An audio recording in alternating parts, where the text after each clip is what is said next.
मैं प्रोफेसर आनंद प्रकाश त्रिपाठी रत्नेश। व्याख्यान का विषय है जैन श्रावकाचार। जैन परंपरा में तीर्थंकर धर्म तीर्थ की स्थापना करते हैं। धर्म तीर्थ के लिए श्रमण संघ या जिन शासन का प्रयोग किया जाता है। श्रमण संघ के प्राय 4 अंग हैं: साधु, साध्वी, श्रावक, श्राविका। श्रावक जीवन की न्यूनतम अर्हता सम्यक दर्शन मानी गई है। सम्यक दर्शन प्राप्त करने के पश्चात कोई जीव आत्म विकास के अग्रिम श्रेणियों तक पहुंच सकता है। भगवान महावीर ने जीवन को प्रायोगिक बनाने की दृष्टि से श्रावक के लिए 12 व्रतों की व्यवस्था की है। इन 12 व्रतों को 3 भागों में विभक्त किया जाता है। 5 अणुव्रत हैं, 3 गुणव्रत हैं और 4 शिक्षा व्रत हैं। श्वेतांबर और दिगंबर परंपरा में गुणव्रत और शिक्षा व्रत के नामों में अंतर पाया जाता है, लेकिन स्वरूप में कोई अंतर नहीं है। तो सबसे पहले 5 अणुव्रत, जो श्रावक के 12 व्रतों में 5 अणुव्रत हैं। तो प्रश्न उठता है कि अणुव्रत क्या है, अणुव्रत और महाव्रत में क्या अंतर है। अणुव्रत नाम से स्पष्ट है। अणु माने छोटे, व्रत माने नियम।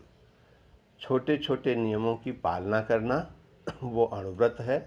इसका मतलब है कि अणुव्रत प्राय एक देशी होता है, आंशिक होता है। और महाव्रत जो है वो पूर्णतः पालन किया जाने वाला धर्म है, व्रत है। और अणुव्रत अंशतः पालन किया जाने वाला व्रत है। तत्वार्थ सूत्र में आया है देश सर्वतो अणु महती, यानी देश अणु है, अणुव्रत दैशिक है और महाव्रत सर्वतो। महाव्रत सर्वतो यानी सार्वभौमिक है। किसी भी देश काल परिस्थिति परिवेश में महाव्रतों का कोई अपवाद नहीं हो सकता। अणुव्रतों का जैसा कहा गया कि वो आंशिक हैं, इसलिए उन पे अपवाद हो सकते हैं। तो जो 5 अणुव्रत हैं वो हैं अहिंसा, सत्य, स्तेय, अपरिग्रह और ब्रह्मचर्य। तो सबसे पहला है अहिंसा। अहिंसा नाम से स्पष्ट है, न हिंसा अहिंसा।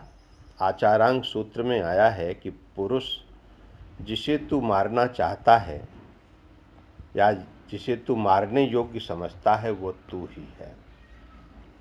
यानी हर व्यक्ति में आत्मा है और अगर कोई किसी को मारना चाहता है तो वह यानी अपने आप को ही मारता है। तो इसका मतलब है कि अहिंसा जैन दर्शन में बहुत सूक्ष्म दृष्टि से व्याख्यायित है। यहाँ ये कहा गया है कि किसी भी प्रकार से हिंसा न करना, यानी न शरीर से हिंसा करना, न वाणी से हिंसा करना और न मन से हिंसा करना। न हिंसा करना, न हिंसा करवाना और न की गई हिंसा का अनुमोदन करना, तथा न क्रोध से हिंसा करना, न मान से, न माया से, न लोभ से। हिंसा न तीव्र गति की होनी चाहिए, न मध्य गति की होनी चाहिए, न मृदु गति की होनी चाहिए। तो इसलिए ये कहा गया कि 108 प्रकार की हिंसा का त्याग ही अहिंसा है, सच्चे मायने में अहिंसा है। और चूँकि हिंसा को दूसरे दृष्टि से 4 भागों में विभक्त किया जाता है: आरंभी, उद्योगी, विरोधी और संकल्पी। जिसमें आरंभी हिंसा, तो जैसे माँ रसोई बनाती है, रसोई बनाने में जो हिंसा होती है वो आरंभी हिंसा। उद्योगी हिंसा यानी जो उद्योग चलाने में जो हिंसा होती है, व्यापार करने में जो हिंसा होती है वो उद्योगी हिंसा है। विरोधी यानी सीमा पर जो सेनाएं वो विदेशी सैनिकों का विरोध करते हैं, ज़रूरत पड़ने पर उनकी हत्या भी करते हैं, उनसे लड़ते हैं, युद्ध करते हैं, मारते हैं। ये विरोधी हिंसा है। ये तीनों हिंसा जो है, कहा गया कि ये तीनों हिंसा आवश्यक है। किसके लिए? गृहस्थों के लिए, श्रावकों के लिए। यानी जीवन जीना है तो भोजन पकाना होगा, जीवन जीना है तो व्यापार उद्योग करना होगा, देश की सुरक्षा करनी है तो शत्रु सैनिकों से लड़ना होगा। तो ये आवश्यक हिंसा है।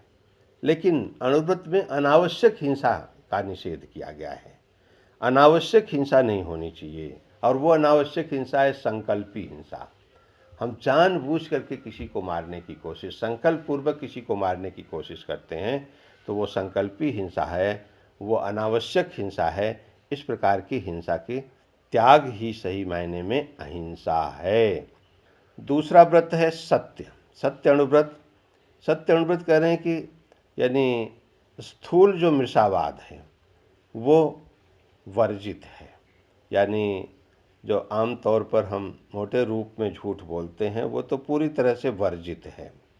तो एक तरह से हमें हमारी कोशिश ये होनी चाहिए कि हम अगर किसी वचन से किसी का अहित होता है तो वो कोशिश हमारी होनी चाहिए कि हमारे यानी वचन से किसी का अहित न हो, बल्कि सामाजिक प्रतिष्ठा हो, ये हमें कोशिश करनी चाहिए। तो एक तरह से यानी सत्य मर्यादित होना चाहिए, और ये माना गया है कि झूठ नहीं बोलना चाहिए। अब किस प्रकार का झूठ नहीं बोलना चाहिए? तो 5 प्रकार के असत्य की बात भी कही गई है। पहला असत्य है कन्या लीक, यानी कन्या के संबंध में, उसके विवाह के संबंध में कभी कभी जो झूठ बोला जाता है वो नहीं होना चाहिए। दूसरा है गवाह लीक, यानी जो पशु बेचने में झूठ बोलते हैं वो भी ठीक नहीं है। भूमा लीक, भूमि के क्रय विक्रय में जो झूठ बोला जाता है वो भी ठीक नहीं है। स्थापना मृषा, धरोहर या गिरवी रखी हुई वस्तु के संदर्भ में अगर झूठ बोलते हैं तो वो ठीक नहीं है। कूट साक्षी, जानबूझकर झूठी गवाही देना, ये भी ठीक नहीं है। तो इस तरह से ये 5 प्रकार के झूठ नहीं बोलने चाहिए, असत्य नहीं बोलने चाहिए, और इस पर नियंत्रण होना चाहिए। तो यही एक तरह का सत्य है। यानी स्थूल मृषावाद सदैव के लिए वर्जित है श्रावकों के लिए, और जिस वचन से किसी का अहित और सामाजिक प्रतिष्ठा को हानि पहुँचे वो असत्य वचन है, उसे नहीं बोलना चाहिए। तीसरा है अचौर्य अणुव्रत। अचौर्य अणुव्रत जो है स्थूल चोरी का वर्जन है, यानी स्थूल रूप से चोरी नहीं करनी चाहिए। और ये हमारी ये कोशिश होनी चाहिए कि हम किसी की वस्तु को छीने नहीं, किसी का ताला नहीं तोड़ें, और किसी की वस्तु को हाथ नहीं लगाएं। समंत भट्ट तो यहाँ तक कहते हैं कि किसी की गिरी हुई वस्तु या किसी की रखी हुई चीज़ को भी हाथ नहीं लगाना चाहिए। अगर हाथ लगाते हैं तो ये चोरी माना जाएगा। और एक तरह से ये माना गया है कि चोरी भी 5 प्रकार की है, जिसे रोकना ही अचौर्य व्रत है। पहला है स्तेनाहृत्य, यानी चोरी की गई वस्तु को खरीदना, ये वर्जित है। अगर किसी ने चोरी की है उसको खरीदते हैं तो इसका मतलब है कि उस चोर वृत्ति को बढ़ावा देते हैं। और दूसरा है तस्कर प्रयोग, तस्कर के कार्य को भी प्रोत्साहन नहीं देना चाहिए। अगर तस्कर के कार्य को प्रोत्साहन देते हैं तो वो चौर्य वृत्ति को बढ़ावा देने वाला है। विरुद्ध राज्यातिक्रम, कहने का मतलब है कि एक दूसरे के विरोधी राज्यों की सीमा पर अतिक्रमण नहीं करना चाहिए, यानी 2 राष्ट्र एक दूसरे की सीमा का अतिक्रमण नहीं करें। तो ये भी बहुत ज़रूरी है। पूज्यपाद ने तो ये कहा है कि कोई विरुद्ध व्यापार भी नहीं होना चाहिए। और एक कूट तैल माप, कूट तैल कूट माप, यानी नाप तौल में भी कपटपूर्ण व्यवहार नहीं होना चाहिए। और प्रक्षेपक व्यवहार, विक्रय योग्य वस्तु में भी किसी भी प्रकार का दुर्व्यवहार नहीं होना चाहिए। तो ये जो है स्तेनाहृत्य, तस्कर प्रयोग, विरुद्ध राज्यातिक्रम, कूट तैल माप और प्रक्षेपक व्यवहार, ये 5 प्रकार के जो चौर वृत्ति का त्याग या चौर व्रत को बढ़ावा देने वाले हैं, उन पर वर्जन जो है ये अचौर्य व्रत कहलाता है। चौथा है ब्रह्मचर्य। ब्रह्मचर्य ब्रह्मचर्य यानी ब्रह्म में रमण करना, ये ब्रह्मचर्य है। ब्रह्म में रमण करना ब्रह्मचर्य है। तो खास तौर से श्रावक व्रत के लिए कहा गया है कि श्रावक जो है अपनी स्वपत्नी और श्राविका जो है वह स्वपति के अतिरिक्त मैथुन सेवन का त्याग करे, यही ब्रह्मचर्य श्रावक व्रत है। और अगर कोई गृहवास में पूर्ण ब्रह्मचर्य व्रत का पालन करता है तो इसको नैष्ठिक ब्रह्मचर्य कहा गया है। तो एक तरह से ब्रह्मचर्य, श्रावक ब्रह्मचर्य व्रत के अंतर्गत उन्मुक्त भोग की समस्या से बचने के प्रशिक्षण की बात कही गई है। तो मूलतः जो श्रावक ब्रह्मचर्य है, इसमें जो है कभी जो ब्रह्मचर्य की अपनी सीमा है कि श्रावक अपनी पत्नी और श्राविका अपने पति के अतिरिक्त दूसरे से संबंध बनाने का त्याग रखे, यही सही मायने में ब्रह्मचर्य व्रत है। 5वां है अपरिग्रह। नाम से स्पष्ट है, परिग्रह न करना अपरिग्रह है। मूर्छा परिग्रहो, मूर्छा को परिग्रह कहा गया है, तो मूर्छा का त्याग अपरिग्रह है। यानी अपरिग्रह का मतलब संग्रह करना ही नहीं बल्कि आसक्ति का न होना। यानी व्यक्ति जो है अगर वो किसी वस्तु या अन्य के प्रति मूर्छा भाव रखता है, आसक्ति रखता है, व्यक्ति के प्रति भी आसक्ति रखता है, वस्तु के प्रति भी आसक्ति रखता है, इसका मतलब वो परिग्रह व्रत को बढ़ावा देता है, जबकि अपरिग्रह महत्वपूर्ण है। इसीलिए आचार्य अमित गत तो यहाँ तक कहते हैं कि परिग्रह जो है यही हिंसा का कारण बनता है, परिग्रह हिंसा का कारण बनता है।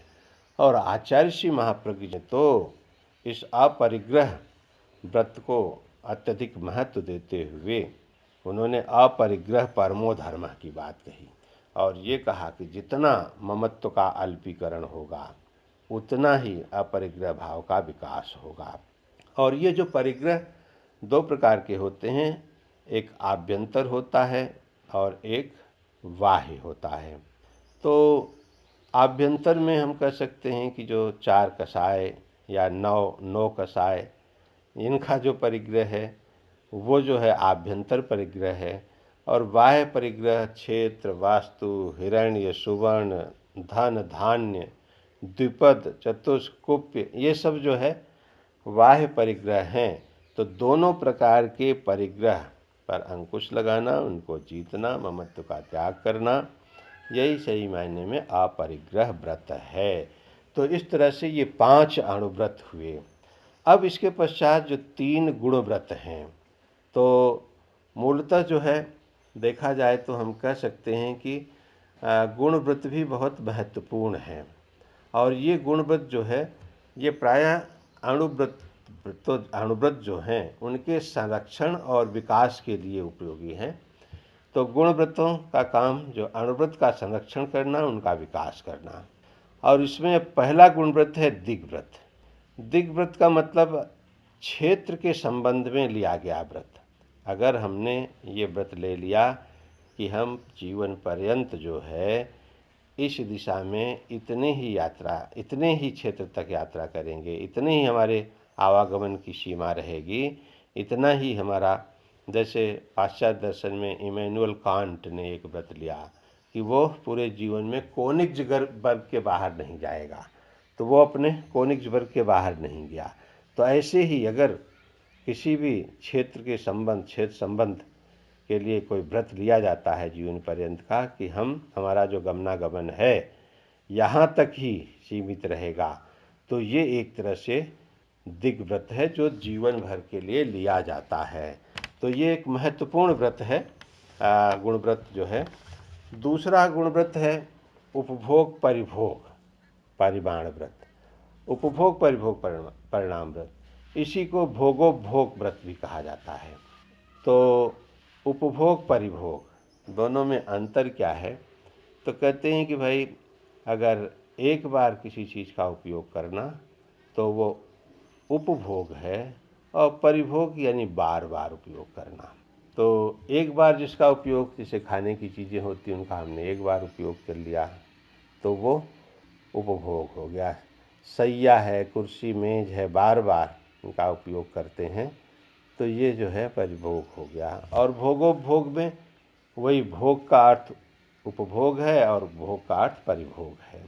तो इसकी सीमा का व्रत होना चाहिए, यानी हम कितना भोग करेंगे, कितना उपभोग करेंगे, इसकी भी सीमा होनी चाहिए, जो जीवन पर्यंत सीमा होनी चाहिए।